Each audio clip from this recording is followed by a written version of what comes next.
Hello everyone, welcome to chapter 6, Importance of the Bishop Pair. Today we'll take a look in the game between Karpov Anatoly and Istratescu Andrei. Karpov had the white pieces in this position.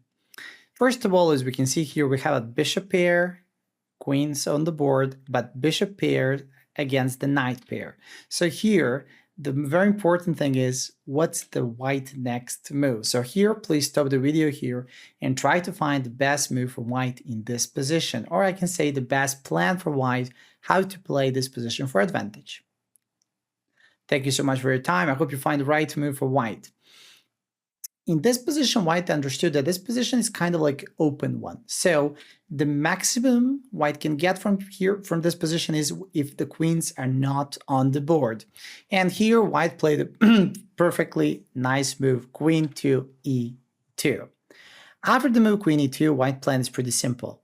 Let me play queen a6, and when the queens are not on the board, let's try to attack this knight.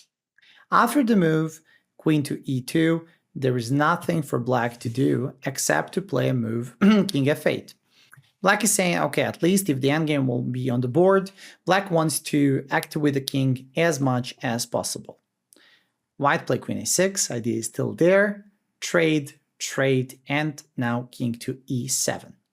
Again, if bishops want to, let's say, to make a good thing here, also the white pawns must follow the bishops. And now white played the move h4, saying in the right time and in the right moment, white wants to push g5 or h5, depends on the structure of the position. After the move h4, black played knight f6, and now I like to say it's like a dancing with the pieces, waiting for the right moment to push the pawns in the right square. White played first bishop d3, king d7, king f2, king t6, king e2, and after knight fe8, white played the move king to d2, still waiting for the right chance to push the pawn forward. And when I say a pawn forward, I mean the e pawn will be pushed forward. After the move king d2, black jumped, bishop e5, knight b to d6 again, go back. Now here white could push the pawn e4 again, and that's perfectly fine, and I think that was the main idea of Karpov, but here I suppose the both players were kind of like in a time trouble. So here, because I think the Karpov wanted to make to the move 40, he played a little bit dancing with the bishop and the king around. So first, white played the move bishop to f1, king to b6, king to c2, knight to b5, bishop to g2. Still, with the bishop on g2, move e4 is also the option for white. After king t6, king to d3, knight goes back to d6, and then finally, white push the e4. Definitely, bishops are dominating the knights in this position, but white needs a new weakness in the black position to try to find that, and to try to, if white wants to make that weakness, white needs to open the center. After the e4, black played king d7, bishop h3, still waiting move. Obviously, it will be perfectly, let's say, it will be very tough for black if he takes, because after the fe4, the center will be open, the two pawns of white will be on d4 and e4, and also in the right time, white king can enter the c4 square. So the best thing that black can do here is just try to be passive and to wait for a chance. After the bishop h3 from black, black played king e7, bishop f1, king to d7, king e3, king e7, and finally, after all of these dancing, now white played the move bishop to d3. I will say this is the maximum for the white bishops. One is on e5, targeting the g pawn. Also, the other one is on bishop to d3, let's say defending the square b5 from the black knight. Black played king d7, still waiting, bishop f4, and after king t6, I will say the second important moment in this endgame is how white should proceed this position to play for a win. So here, please stop the video in this position and try to find the best plan for white, how white is playing this position for a win. Thank you so much for your time. I hope you find the right move. In this position, the best thing is to push e5. The plan is pretty simple. After this knight just go somewhere, white wants to push the h pawn, and idea is to try to find a new weakness on the king side. Now the problem for black is where to go with the knight. The thing is, if this knight goes to b5, white can simply just take it, and after king b5, bishop to g5. The problem for black is that this bishop now is entering the black position. Knight e7, bishop to e7. And of course, if black tries to push the pawn, the main thing for white is not to touch anything there and to play a move bishop to f8.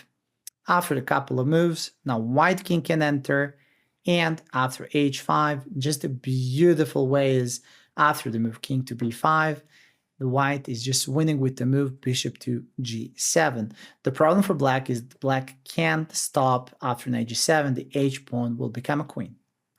Of course, after the move e5, I'm sure the Stratescu saw that knight b5 is not possible, so here he played the move knight to c8, jumping back. But after the knight c8, again, black plan here is to jump on e7.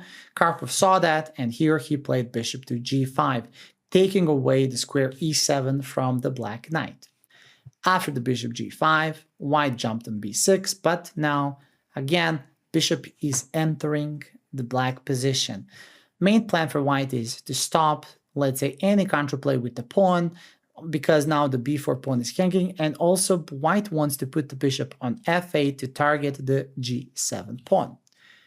Knight to d7, and now when white bishops are in such good squares, now it's a time for white to get in action. And here, white played the move h5, saying, now I want to destroy this kingside pawns here, especially with these two pawns. After the h5, here black took, gh, and now knight to c7. Again, beautiful idea by white, bishop to h7. Again, I will say that white found the second weakness in the black position, and that weakness is the f7 pawn. So here, white idea is just to play bishop g8 and to get the f7 pawn in the next move. Black tried at least to find some kind of counterplay, and black played f6, but now white said no more counterplay, and white played the move f4, controlling these pawns in the center in such a beautiful way. There is just a no counterplay for black knights. Black took, fe, fe, king b6, and again, bishop to g8. Now, this is just a very nice play by Karpov. First of all, now e6 is the one target, and the second target is a g7 pawn. The problem for black is that black can't move any of these knights because these knights are just defending so much of the black position. After the bishop g8, black played king c6, and now again, lovely idea by white. White played the move a3, saying, I want to open the queen side because in that way my bishops will work even better. ba, bishop a, king b7, and now bishop to d6. After bishop d6 here, black resigned, basically because the c7 knight is going down, and then e6 pawn as well. And the problem for black is that both of these pawns are in the light squares, and Karpov, in this position, he has a bishop on g8, light square bishop. Thank you so much. I hope you enjoyed this game. Let's go for a quick recap, as we usually do. So I will say the first important, and I will say critical moment in this position is the move queen to e2. Karpov found a very nice idea to play queen a6 and to try to, let's say, to improve his position with the bishop pair, only with the bishop pair against the knight pair without the queens on the board. So here, after the move king f8, queen a6, nothing else for black to do except to trade. And after the king e7, very important second idea here is to play h4 with a plan to push the h5 in the right moment. After now a couple of moves, now we have this kind of like a dancing with the bishop and the king that Karpov, I'm sure he loves to do this. And after this couple of moves, I will go quickly. White here could push e4 right now, but this actually happened with a couple more moves later. Knight jump, jump, bishop g2. And suddenly when we get here, now finally white pushed the pawn to e4. Now, it's a very nice to see it, how the bishop from g2 will enter the game. Nothing else for black to do except to go back, but now bishop h3, king e7, bishop f1, king d7, king e3, king e7, bishop to d3. Finally, the light square bishop is in the right diagonal, stopping the knight from d6 to jump anywhere and preparing the h5 move because the bishop is in such a lovely diagonal. After the move bishop d3, king d7, bishop g3, king t6. I will say the third important moment in this endgame is the move e5, opening the diagonal b1 h7 and in the same time moving the knight, very important defensive piece of black, back. And now after the move h5, the bishop can use diagonal b1 h7, and also the other second bishop will use the diagonal g5 e7 to find the new weaknesses in the black position. Nothing else for black to do except to jump back. But after this, bishop g5, knight b6, bishop to e7, lovely move, entering the black position from the back, and knight e7, finally h5, breaking the pawn chain on the king side of black, gh, knight e7. Now the next move, as you can see, every move of Karpov, it's like a new idea, a new plan how to pressure the black position. So here after knight e7, white simply played the move bishop h7, preparing the plan with bishop g8 to get the f pawn. Black now at least tried to open up, but nothing else to do because white will no, don't take anything, just f4, trying to improve the position in the center. Black took fe, fe, king to b6, and again, just a lovely move, bishop to g8, saying now it's just a matter of time when the bishop from e7 will get the c7 knight. King t6, a3 again, opening the position even more on the queen side, and after the bishop d6 here, black resigned because black can't defend all the pawn weaknesses in this position. Thank you so much. I hope you enjoyed this first game of this chapter. As you can see here, you need to recognize the moments where the bishop pair is much better over the knight pair. That's usually the case when the knights, there is just a no good square for the knights. And as you can see here, knights were passive the whole time. Here, Istratescu used the knights just to defend the pawns. And when that's the case, it's very easy to simply the pressure of this position. It's also very interesting to see that Karpov kept the bishops until the end. And as you can see here, when Karpov wanted to take on c7, that's like immediately, when he wanted to take the bishop for the knight, we can see that he's immediately taking material. So the bishops, both bishops were on the board until almost the end of the game. Thank you so much for your time. I hope you will play very strong chess with your bishop pair, and I definitely want to see you in the next chapter. Thank you so much and see you. Bye. Hello everyone, welcome to chapter 6, Importance of the Bishop Pair. Today we'll take a look in the game between Elyanov Pavel and Kosic Dragan. Elyanov had the white pieces in this game. Let's take a look in the position. Here, as we can see, white has a bishop pair against, again, the pair of knights and the bishop from the black side. So now here, white needs to make a choice. How will white play this middle game? Here, I think the idea is very clear, and I will stop the video here and I will ask you actually to stop the video here, and please try to find the best move for white in this position if white wants to play for initiative. Thank you so much. I hope you find the right move. In this position, the best move for white here is actually to take the knight. So the move is knight to d6. White is preparing to leave two bishops against the bishop of the knight. So here, nothing else to do. Here, black decided first to trade the queens, queen to d2, king to d2, and after the move bishop c6. Also, bishop pair is a pretty good thing, but it's even better when the pawns are following the bishops. So here, white played the move e4, getting away the square d5 from the black pieces. Also, after the move e4, now white king has like a beautiful square, that's a square e3 for himself. Here, black played the move rook fd8, check, nothing else to do except to move the king to e3, and now bishop to e8. Okay, so always one rule in chess: if you have the open file, try to put the rook there. So white played the move rook to a2 c1, and after rook a c1, black played rook to c8. Okay, so white is aware that white can't hold the c file, but the point is that white can just trade all the rooks from the c file, and with the idea to play two bishops against the bishop and the knight. And here what's even more important for white is that white king is already on e3, and when that's the case, this king very quickly can enter the game. So after the move rook to c8, nothing else for black to do except to take it, and after rook c8, white played the beautiful move rook to c1, saying, I want to get rid of all the rooks, so in that way the white king will have a space to enter the game.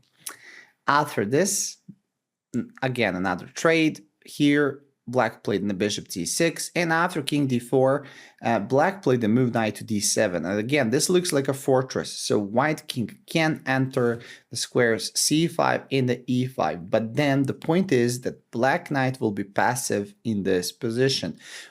So after this, because of this passive position of the knight, white has enough time to push the pawns and little by little to get additional squares for his pieces. White played move king to c3, knight to c5, and again bishop to e3. Why white played king to c3? So idea of white was to play move king to b4 to go to a5. Black saw that, and black immediately put the knight on b7. But the problem is bishop to b6. As you can see here, this is, I like to call it full control. There is no good square for the knight on b7. Black played the move a5. Again, let's keep the center control. White played the move king to d4, and after the f6, let's think. So what black wants in this position after the f6, black main idea is to play e5. Don't let him to do it. So white played the move f4. After the move king f7, now it's a time for white to push the pawns on the king side as far as possible to get additional space. White played the move h4, king e7, g4. And now after the move king to d6, I will say here, please stop the video here and try to find the best move for white, how white can pressure this endgame in the best possible way. Thank you so much for your time. In this position, after the move king d6, the crucial move is to play move e5. After the move e5 check with a pawn, whites get additional space.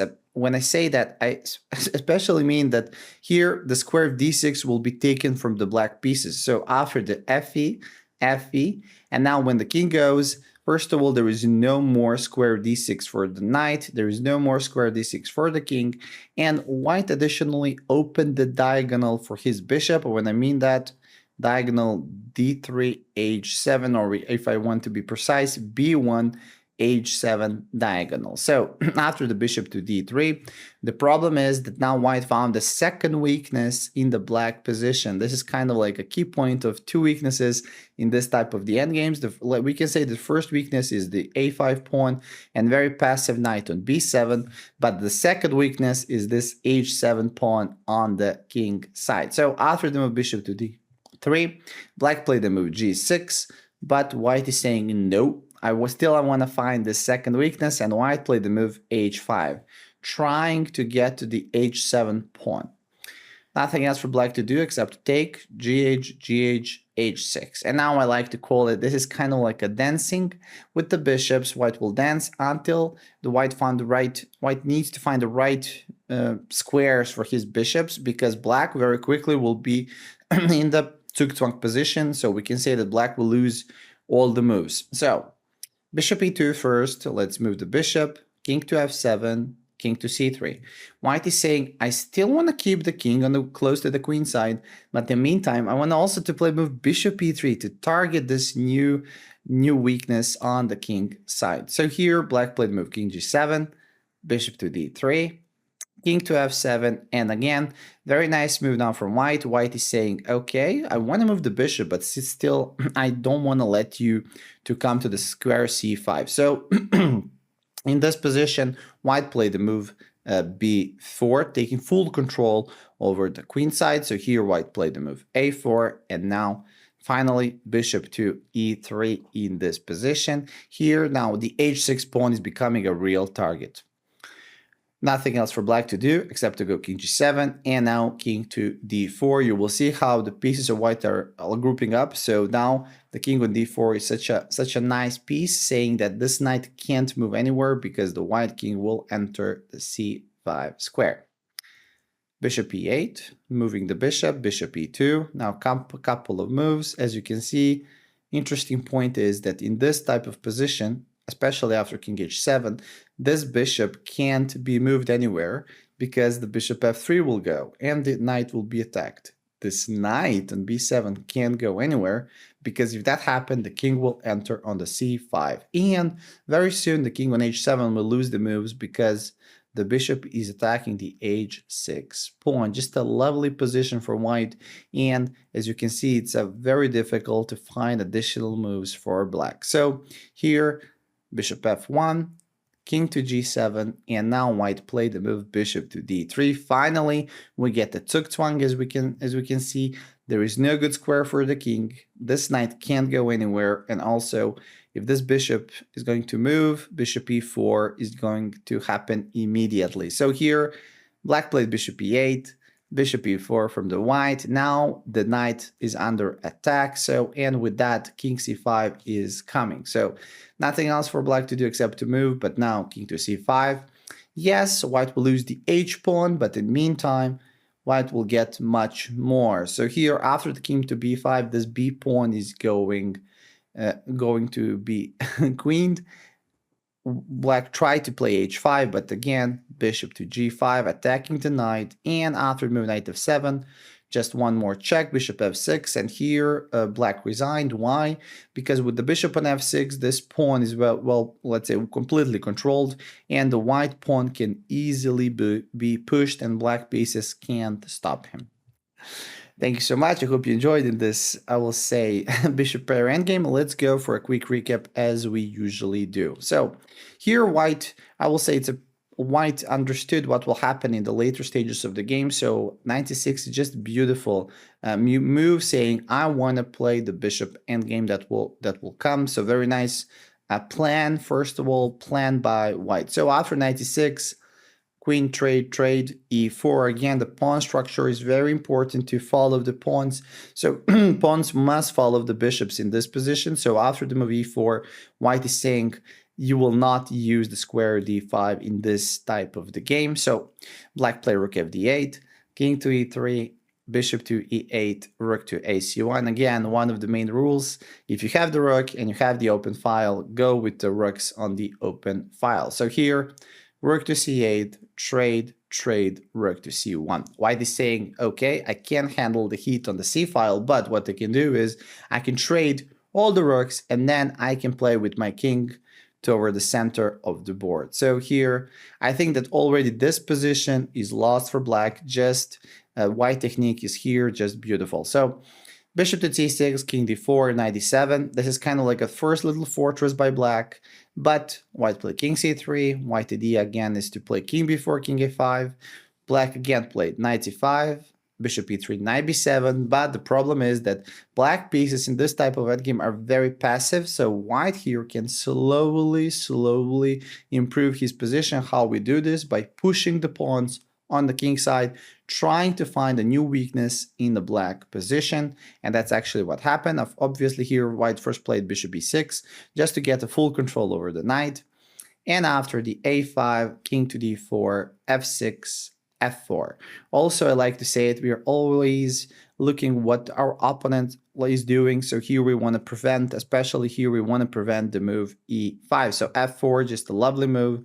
King f7, push. King e7, push. King d6, and then again, second, I will say, important moment, because here, when the king is on d6, black idea is to push e5 and try to get some kind of counterplay. So it's very important for white first to play a move e5 check, and after checks, king e7. Finally, white is getting a second, let's say, open diagonal that he can put the bishop on. So bishop to d3, and now the h7 bishop is under, let's say, under attack. So nothing else for black to do except to play g6, but again, h5. Now white is trying to get rid of the g pawn so he can get to the h pawn. So g8, h6, and from here we have this kind of like a dancing with the bishops, trying to find the right squares, and after, again, let's say very nice move b4, preparing that b pawn will be a huge, b5 pawn will be a huge weakness of black. And after the move king d4, couple again dancing moves, I will say that here, after the move bishop to d3, bishop e8, bishop to e4, and here black resigned a couple of moves because there is no good square for the knight, there is no good square for the bishop, and the white king is entering the c5 very quickly.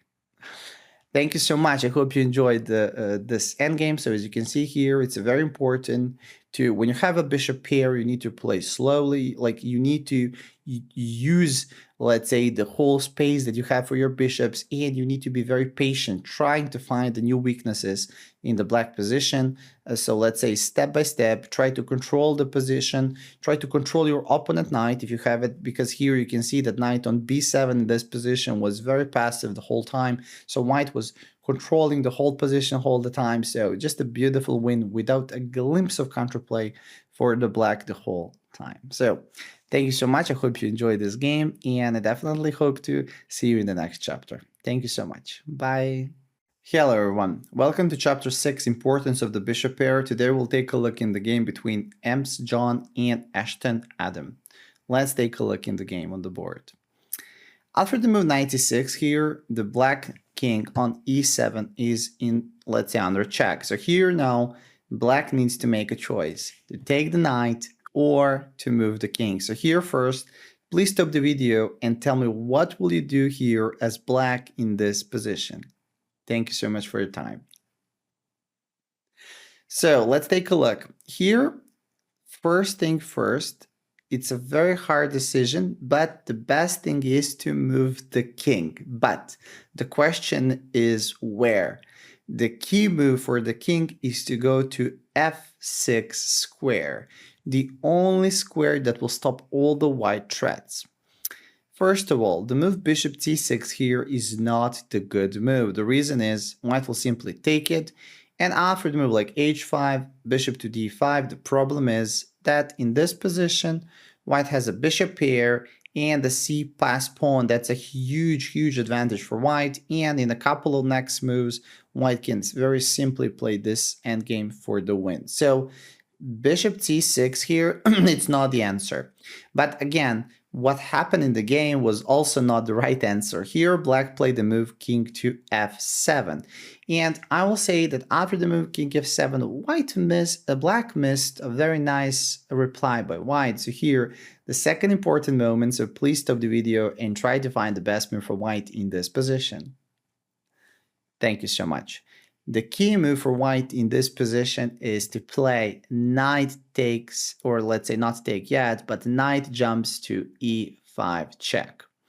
Why this move is so interesting? So first of all, the plan for white is simple. The best thing here for black is just to take this knight, to get this gift, but after this, white idea is to play d6 check open to attack the bishop.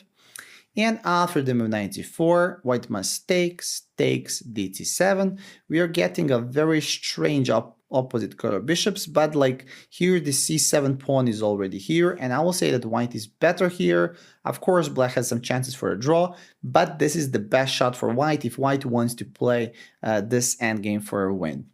But here, what happened? I think that after the move knight e5, black was a little bit under shock. He missed this move, and here black played let's say, a very bad move. So this is my advice to all of you that you're following my course. So again, whenever you get shocked by your opponent move, try to keep it cool. Try to see what's the best thing you can do in that position. So try not to panic. So here, black moved the king to e8 square, and after king e8, now I will say it's a very simple decision for white. White just took knight to d7, and after the move knight d7, now white is playing the endgame, two bishops against the bishop and the knight. So this is kind of like a dream come true for white to play this type of the endgame here. So first of all, white is pushing the pawns. So pawns, g4 is the first move.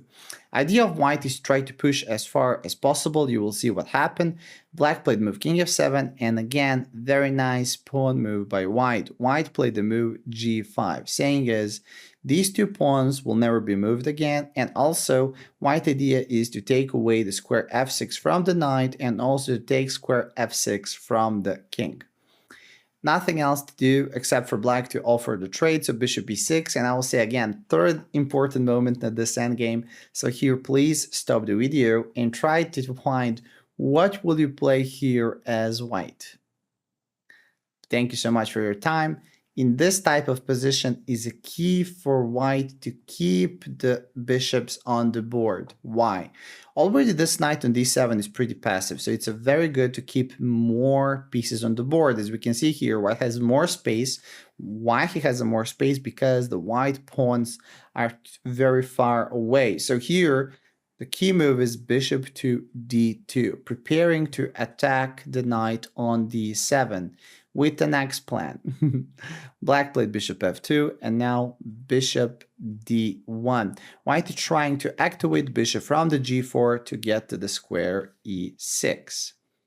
Nothing else for black to do except to play move knight b6, and now white played the move bishop to g4. The main plan of white now is to give a bishop e6 check and to use this bishop that white kept in the game. So after the bishop to g4, black played the move knight a8, so it's a passive idea, but I think with knight a8, black wants to play knight d7 to try at least to keep the control in the center, but now check, king f8, and now again, what's very beautiful in this type of the endgames, white always needs to keep opening the position. Why?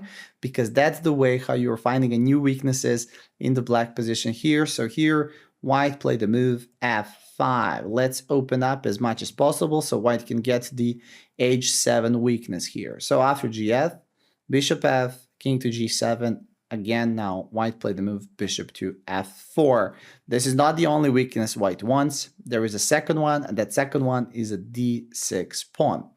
After the bishop f4, black played bishop to h4, and now bishop to c8. Again, this is just a beautiful thing. One weakness, let's say this is the first weakness, second weakness, and let's say this is a third weakness. And in the meantime, we can see that knight on a8 is completely out of the game. So after the bishop to c8, black played forward. Now it's time to grab. And after bishop g5, bishop a6, finally here, black resigned. Why? Because black can't stop this b pawn from going down, and also there are just too many white pawns.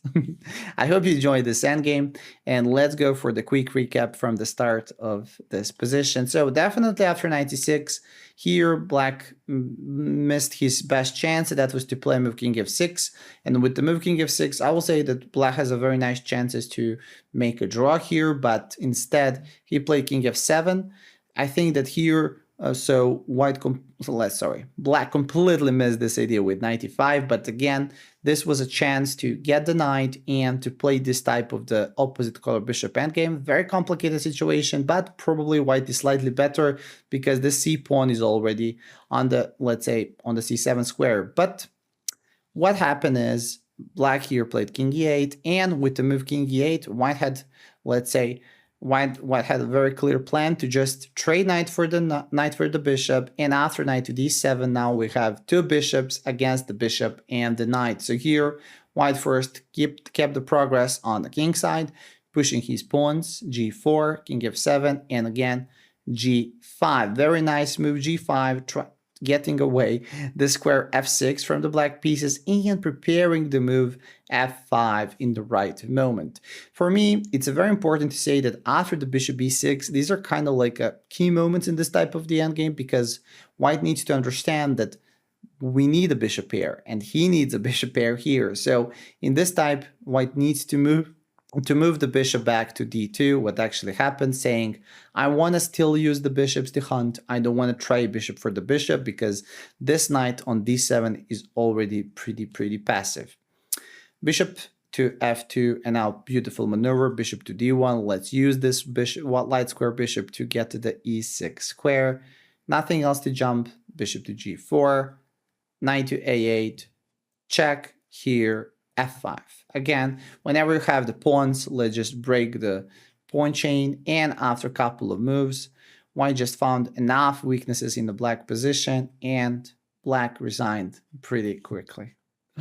I hope you enjoyed this game, and I hope you really you will dance with your bishops even better after this chapter. So the main thing is, let's say you need to use your bishops in the best possible way. The main thing is try to, when you want to use the bishops, don't trade one bishop for another one. So try to use the full power of the bishop pair, especially if the position is open, especially if you have pawns then can destroy your opponent defenses. So try to keep the bishops in the game, and also always try to control the pieces of your opponent. In this game is always the knight control. So as you can see, bishops, well, let's say white bishops were always controlling the knight. So knight can't do anything there. There was like a no good square for the knight through the whole endgame, and that's kind of like, that's because the white played a very nice control like through the whole endgame. Thank you so much for your time. I hope you enjoyed this chapter, and I definitely hope to see you in the next one. Thank you so much, and see you soon. Bye.